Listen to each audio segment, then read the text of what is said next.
नमस्कार दोस्तों, मैं अमित एक बार फिर से स्वागत करता हूं आपके अपने परिवार जय एग्जाम में। जैसे कि दोस्तों आज आपका टॉपिक है संज्ञा, जो कि हिंदी का सबसे ही पहला चैप्टर माना जाता है और इससे आपका 1 या 2 नंबर हर एग्जाम में पूछ लिया जाता है। जिस प्रकार से आप घर बनाने के लिए सबसे पहले आपको किस चीज की जरूरत होती है, उसकी नींव मजबूत करने की जरूरत होती है, तो इसी प्रकार से हिंदी पढ़ने के लिए आपको सबसे पहले संज्ञा चैप्टर की जरूरत पड़ती है। अब देखिएगा, संज्ञा चैप्टर की जरूरत ऐसा तो नहीं है कि हाँ बिल्कुल हमेशा पढ़ती होगी, पर भाई आपको इतना कंफर्म है कि अगर आप संज्ञा अगर हिंदी पढ़ना चाहते हो और हिंदी में आपको अगर संज्ञा नहीं आती तो आप अगले चैप्टर में दिक्कत कर सकते हो। ठीक है, तो इसी प्रकार से मैं आपको हर एक चीज समझाने वाला हूँ कि संज्ञा कितने प्रकार की होती है, कि मूल रूप से संज्ञा के कितने प्रकार होते हैं और प्राचीन हिंदी में संज्ञा के कितने प्रकार होते हैं, और संज्ञा निखालिस कितने प्रकार से होती है, जो टोटल संज्ञा या संज्ञा के भेद या प्रकार कितने प्रकार के होते हैं। क्योंकि आपको यहाँ 3 प्रकार, 5 प्रकार, 2 प्रकार दिख रहे होंगे, तो मैं इनके बारे में बताने वाला हूँ कि कितने कितने प्रकार की संज्ञा हो सकती है। और हम भाववाचक संज्ञा तो होती है, जो भाववाचक संज्ञा है उसे हम कितने प्रकार से बना सकते हैं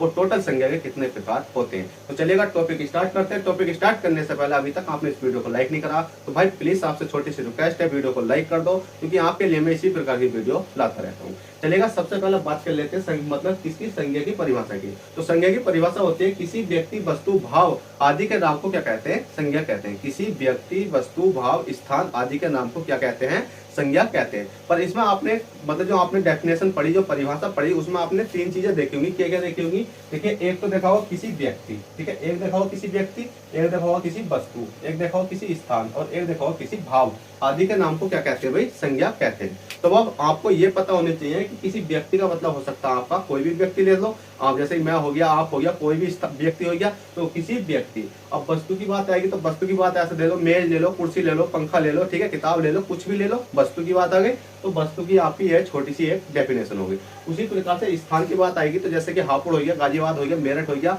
और आपका हरिद्वार हो गया, कोई सी भी जगह ऐसी ले लो जहाँ की स्थान की बात आएगी, जैसे दिल्ली हो गया, ठीक है, उसके बाद स्थान आ गया।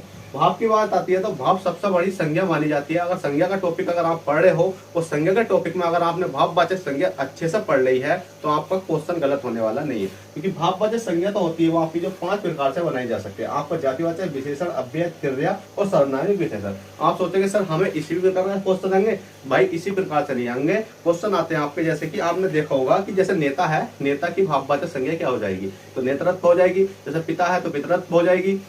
इसी प्रकार से मानव है तो मानवता हो जाएगी। तो इसी प्रकार से मैं आपको सब चीज पढ़ाने वाला हूँ। तो सबसे पहले बात कर लेते हैं कि संज्ञा कितने प्रकार की होती है। तो देखिएगा संज्ञा, तो संज्ञा के भेद या प्रकार, तो संज्ञा तो होती है भाई वो आपकी 5 प्रकार की होती है। अगर आपसे क्वेश्चन में पूछा जाता है कि संज्ञा कितने प्रकार की होती है तो आप लगाना है कि संज्ञा 5 प्रकार की होती है। अगर आपसे पूछा जाए कि प्राचीन हिंदी में संज्ञा के कितने प्रकार थे या कितने प्रकार की होती थी, प्राचीन हिंदी में संज्ञा कितने प्रकार की होती थी, तो आपको 3 आंसर लगाना है कि 3 प्रकार की होती थी। अगर आपसे निकाली संज्ञा की बात करी जाएगी तो 5 प्रकार की, और प्राचीन हिंदी में संज्ञा की बात करी जाएगी तो आपको 3 प्रकार की। और अगर आपसे एक क्वेश्चन और पूछ लिया जाता है कि मूल रूप से संज्ञा के कितने प्रकार होते हैं, तो मूल रूप से संज्ञा के कितने प्रकार होते हैं, तो आपको राइट आंसर लगाना 2। पर हमें क्या करना, हमें तो जो संज्ञा पढ़नी है वो भैया हमें 5 प्रकार की पढ़नी है। अब 5 प्रकार कौन कौन से होते हैं आपको इधर आ जाते हैं। 5 प्रकार होते हैं आपके व्यक्तिवाचक संज्ञा, भाववाचक संज्ञा, जातिवाचक संज्ञा, द्रव्यवाचक संज्ञा और समूहवाचक संज्ञा। ठीक है, कौन कौन से प्रकार होते हैं आपके? नंबर 1 व्यक्तिवाचक संज्ञा, नंबर 2 भाववाचक संज्ञा, नंबर 3 जातिवाचक संज्ञा। वही ये आप ये तीनों ऊपर नीचे भी आ सकते हैं, इनसे कोई फर्क पड़ने वाला नहीं है। बस आपको याद होना चाहिए व्यक्तिवाचक, भाववाचक, जातिवाचक, द्रव्यवाचक और समूहवाचक। अगर बात करी जाएगी तो द्रव्यवाचक, समूहवाचक तो होते हैं वो एक संज्ञा ऐसी है जिसके कि ये दोनों पार्ट होते हैं। कौन कौन सी संज्ञा होती है वो ऐसी? वो होती है भाई आपकी जातिवाचक। जातिवाचक संज्ञा के ये दोनों क्या होते हैं? प्रकार होते हैं। ठीक है, कौन से? द्रव्यवाचक और समूहवाचक। जो कि हम इसको द्रव्यवाचक, समूहवाचक को जो पढ़ेंगे वो जातिवाचक के अंदर ही पढ़ने वाले हैं। कैसे पढ़ेंगे? देखिए, जातिवाचक है, सबसे पहले पढ़ लेते हैं हम द्रव्यवाचक संज्ञा। अब द्रव्यवाचक संज्ञा कौन सी होती है भाई? द्रव्यवाचक संज्ञा तो होती है वो आपकी कौन सी होती है? अगर मैं इसकी डेफिनेशन की बात करूं तो डेफिनेशन लिख लो आप, जिसे हम पदार्थवाचक भी कहते हैं। ठीक है, क्या कहते हैं? जिसे हम पदार्थवाचक भी कहते हैं। पदार्थ आप जानते होंगे, और जिसे आप माप या तोल सकते हो। माप या तोलने का मतलब होता है जैसे कि आपका गुड़ हो गया, गुड़ को नाप सकते हो, चीनी हो गया, चीनी को माप सकते हो, लकड़ी कुछ भी ले सकते हो। ठीक है, जिसको आप माप या तोल सकते हो, तो वो हो जाती है आपकी द्रव्यवाचक संज्ञा। अगर बात करी जाएगी समूहवाचक संज्ञा की, तो समूहवाचक संज्ञा क्या होता है भाई? एक झुंड होता है। ठीक है, जिसकी आप गिनती कर सकते हो। जैसे कि आपने देखा होगा कि गायों का झुंड हो गया, भैंसों का झुंड हो गया, बैलों का झुंड हो गया, भेड़ों का झुंड हो गया, बकरियों का झुंड हो गया। एक टाइम को माना जाए तो आदमियों का भी झुंड ले लो, तो जिसमें कि आप उस जगह, जैसे कक्षा का झुंड हो गया, ठीक है, कक्षा होती है उसमें भी स्टूडेंट होते हैं तो उनका झुंड हो गया। तो सौ की बात एक होती है कि जिस झुंड की आप गिनती कर सकते हो तो उसको कहते हैं समूहवाचक संज्ञा। जैसे कि अगर आपसे पूछा जाएगा कि समूहवाचक संज्ञा में उदाहरण देकर बताइएगा सर कि किस प्रकार से होती है, तो समूहवाचक संज्ञा का मतलब होता है, जैसे कि आपसे पूछा जाएगा कि गायों के झुंड में किस प्रकार की संज्ञा है, भैंसों के झुंड में किस प्रकार की संज्ञा, तो आप सीधा सीधा कह सकते हो जिसकी आप गिनती कर सकते हो और मतलब गिनती कर सकते हो आसानी पूर्वक, तो उसे कहते हैं हम समूहवाचक संज्ञा। द्रव्यवाचक संज्ञा जिसे आप नाप या तोल सकते हो।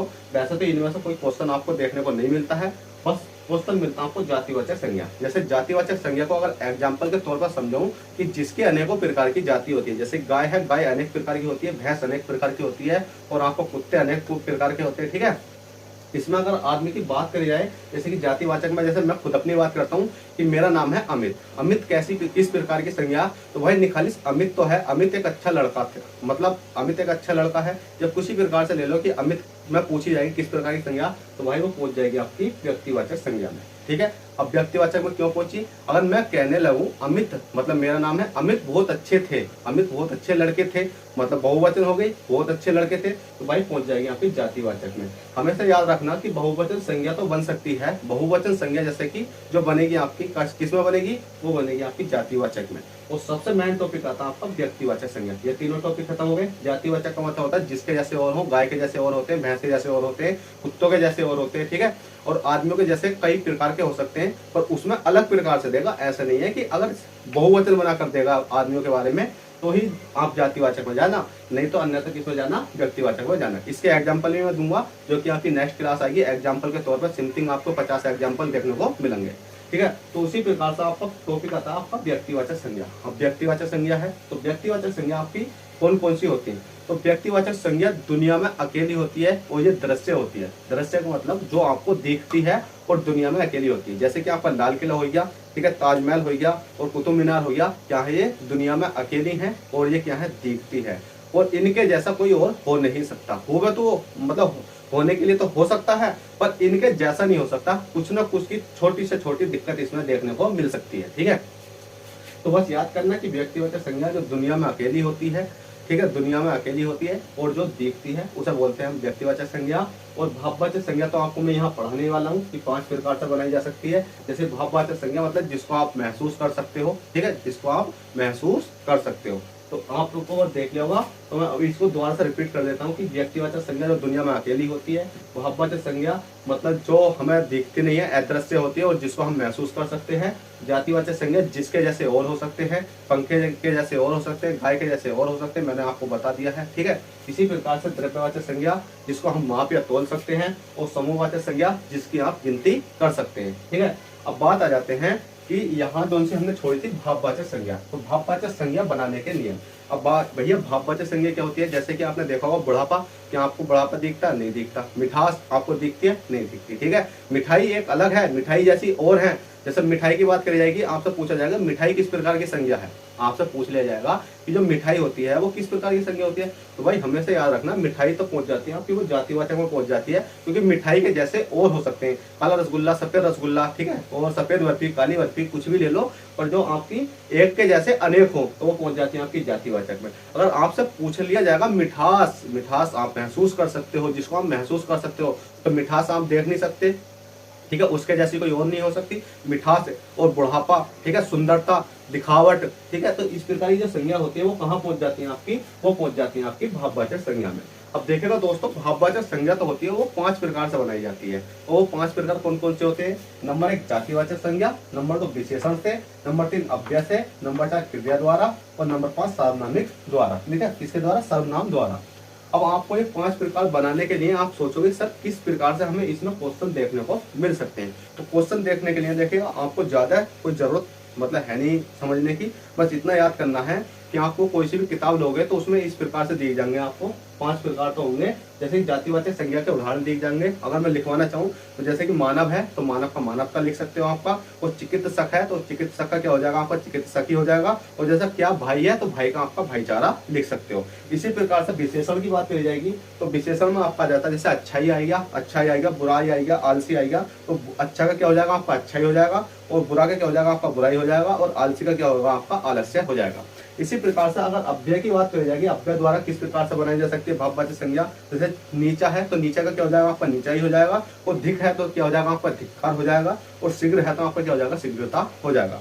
इसी प्रकार से अगर हम बात करें जाए अगले चौथे टॉपिक की क्रिया द्वारा, तो क्रिया द्वारा में जैसे कि आपका क्या हो गया आपका गिनना हो गया, तो गिनना का क्या हो जाता है आपका गिनती हो जाता है, और छोड़ने के क्या हो जाता है आपका छूट हो जाता है, और खोदने का क्या हो जाता है भाई आपका खुदाई हो जाता है। इसी प्रकार से अगर हम बात करेंगे सर्वनाम द्वारा, तो सर्वनाम द्वारा क्या हो जाता है जैसे आपका देख रहे होगा अपना है तो अपना के क्या हो जाता है अपनापन हो जाता है, और निज है तो निज का क्या हो जाता है आपका निजता हो जाता है। देखिएगा मैंने आपको ये टॉपिक बिल्कुल आसानी पूर्वक समझा दिया है, इससे बाहर कोई क्वेश्चन आने वाला नहीं है। जैसे कि अगर मैं आपको दोबारा से समझाना चाहूँ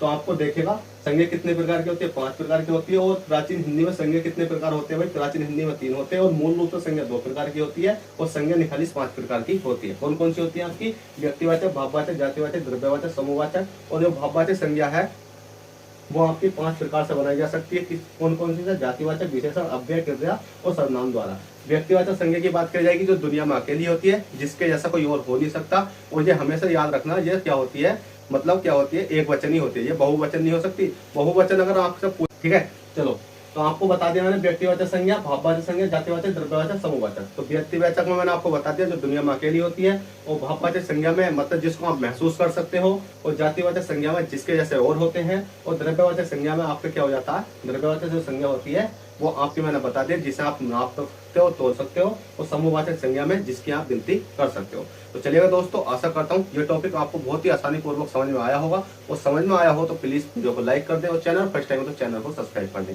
देखिएगा मैं आपके लिए इसी प्रकार की वीडियो लाता रहूंगा, और गारंटी लेता हूँ कि आपका हिंदी में एक भी क्वेश्चन गलत होने वाला नहीं है। और आप ये समझते हो ना कि इसमें से कुछ ना कुछ क्वेश्चन आएंगे, भाई ये होता है फाउंडेशन समझने के लिए, पर मेन चीज क्या होती है आपकी प्रैक्टिस होती है। ठीक है, प्रैक्टिस के बल पर हम अच्छे से अच्छे नंबर ला सकते हैं। मेरी बहुत बड़ी गलती रही है कि मैंने प्रैक्टिस नहीं करी थी, सिर्फ मतलब 2 सब्जेक्ट मेरे बढ़िया रहते हैं, और मेरा एक सब्जेक्ट थोड़ा वीक रहता है, कौन सा जीके का। तो अब मैं क्या सोचता हूँ कि जीके के लिए भी आपको जो टीचर यहाँ बुलाए जाएंगे पढ़ाने के लिए, उनसे ही मैं अपनी अच्छी तैयारी कर पाऊंगा। ठीक है, तो चलिएगा चलते हैं, फिर मिलते हैं आपसे किसी नेक्स्ट क्लास में। जब तक के लिए bye, take care, all the best, जय हिंद, जय भारत।